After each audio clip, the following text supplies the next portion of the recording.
Plan చేస్తున్నట్టు ఉదయం ఇంకో గంటలో మీటింగ్ స్టార్ట్ అయినా మీరు నా పర్మిషన్ లేదని చెప్పారు.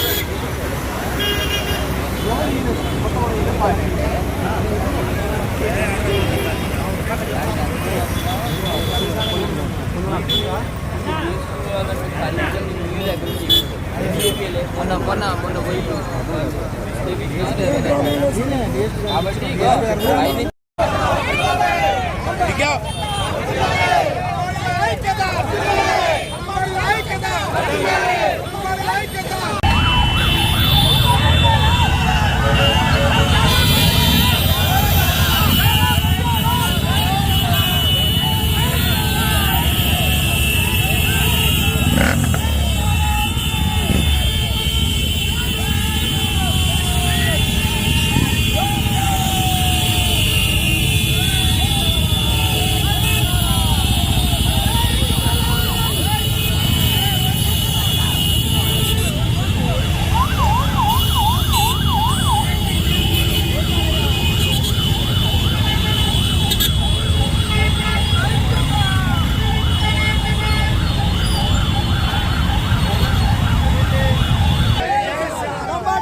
జై శివలాల్ జై శివలాల్ జై శివలాల్.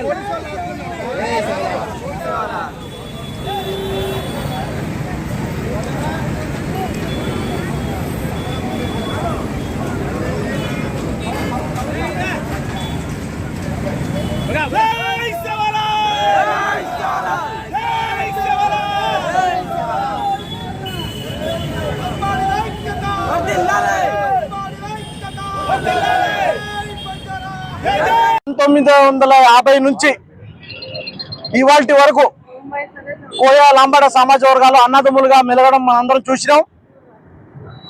ఏదైతే కొంతమంది కోయా సమాజ వర్గానికి చెందిన నాయకులు వాళ్ళ యొక్క రాజకీయ లబ్ధి కోసం ఇవాళ లంబాడాలను ఎస్టీ జాబితా నుంచి తొలగించాలని సుప్రీంకోర్టులో వాళ్ళు కేసు వేయడం జరిగింది. దానికి నిరసనగా ఇవాళ పాలంచ మండలం జేఏసీ తరఫున శాంతియుత ర్యాలీని మేము చేపట్టడం జరిగింది. నేను ఈ సందర్భంగా కోయా మిత్రులకి సోదరులకి ఒకటే మాట చెప్పదలుచుకున్నా. ఆనాడు కేంద్రంలో ఉన్న ఇందిరాగాంధీ ప్రధానమంత్రి ఉన్నప్పుడు, ఉమ్మడి ఆంధ్రప్రదేశ్లో జగన్మోహన్ రెడ్డి ముఖ్యమంత్రిగా ఉన్నప్పుడు ఆనాడు లంబాడాల స్థితిగతులపై అధ్యయనం చేసి ఆ రోజు మమ్మల్ని 1976లో ఎస్టీ జాబితాలో కలపడం జరిగింది. ఆనాడు ఉభయ సభల్లో పార్లమెంట్లో రాజ్యసభలో ఈ యొక్క బిల్లు ఆమోదం తెలపడం జరిగింది. ఈ సందర్భంగా రాష్ట్రపతి గారు కూడా ఆనాడు గెజెట్ విడుదల చేయడం జరిగింది. రాజ్యాంగంలోని 342 ఆర్టికల్ ప్రకారం భారతదేశంలో అట్టడుగిన నిమ్న జాతులకి రాష్ట్రపతి గుర్తించి వాళ్ళని గిరిజన తెగలుగా గుర్తించే అధికారం ఉంది. అధికారం బట్టే మేము ఇవాళ లంబాడాలు ఎస్టీ జాబితాలో చేరడం జరిగింది. ఈ సందర్భంగా వాళ్ళకి నేను ఒకటే చెప్పదలుచుకున్నా, అయ్యా కోయా సమాజ వర్గం అన్నదమ్ములారా, మనంతా అన్నదమ్ములాగా కలిసి మెలిగాం. కానీ మీరు మా మీద కేసు వేసే ముందు 342 ఆర్టికల్ని మీరు చదివి దాన్ని కేసు వేయాల్సిందిగా కోరుతా ఉన్నాం. మనకి లంబాడి సామాజికం కానీ ఎస్టీ జాబితాలో మనకి చాలా సమస్యలు ఉంది. మేము కలిసి ఆ సమస్యలపై పోరాటం చేద్దాం. 170 చట్టాన్ని రక్షిద్దాం. పేసా చట్టాన్ని బలంగా అమలు పరిచే విధంగా మనం సన్నద్ధం అవుతాం.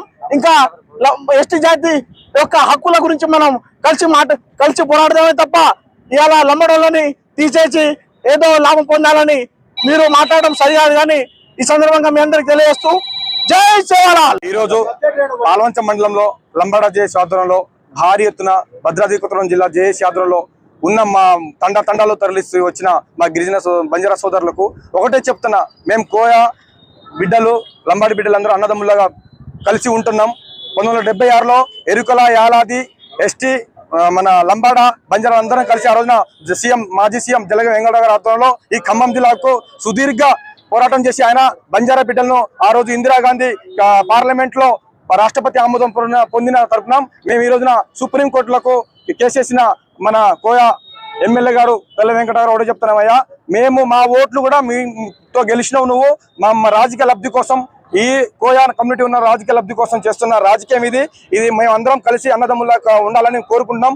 మేము భవిష్యత్తులో ఎస్టీ కోయా కానీ లంబాడా కానీ మా ఉన్న పిల్లల భవిష్యత్ మొత్తం పోతుంది. జీవో నెంబర్ 3 పోయిన ప్రభుత్వంలో జీవో నెంబర్ 3 తీసేశారు. దానికోసం మనం అందరం కలిసి పోరాడదాం.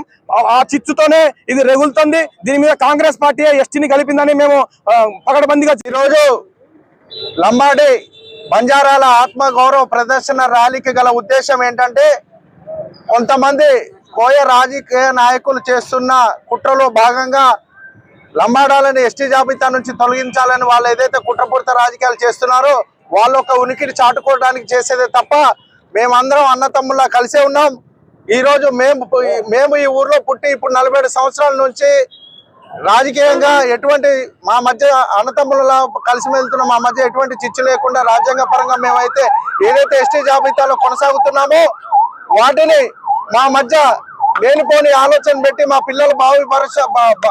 పిల్లల భావితరాల భవిష్యత్తుని నాశనం చేయడానికి వీళ్ళు చేసే దానికి మేము ఖండిస్తూ మాలోని ఉనికిడి ఐక్యత చాటుకోవడానికి మేము చేసే ఈ ప్రదర్శనలో అందరూ బాయిగా చేయి కలిపి మేమందరం ఈ ఏదైతే ఈ రాజకీయ నాయకులు చేసే కుట్రలో భాగంగా వాళ్ళని మేము వ్యతిరేకిస్తూ ఖండిస్తూ మేమందరం అన్నతమ్ములకు ఐక్యమైక్యం ఉంటామని ఈ సందర్భంగా మీకు తెలియజేస్తున్నాం. మీ బూకే చందున లేటెస్ట్ న్యూస్ తెలుగు మరియు ఇంగ్లీష్ అప్డేట్స్ కోసం ఇప్పుడే క్యూన్యూస్ అఫీషియల్ యాప్ ని ప్లే స్టోర్ నుండి డౌన్లోడ్ చేసుకోండి. సరికొత్త సమాచారాల కోసం క్యూన్యూస్ వెబ్సైట్ ని ఫాలో అవ్వండి. ఛానల్లో ప్రాంతీయ, జాతీయ, అంతర్జాతీయ వార్తలు వీక్షించండి.